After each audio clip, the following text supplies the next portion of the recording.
سورة التين مكية.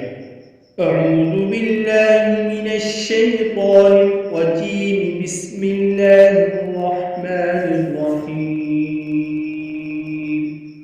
والتين والزيتون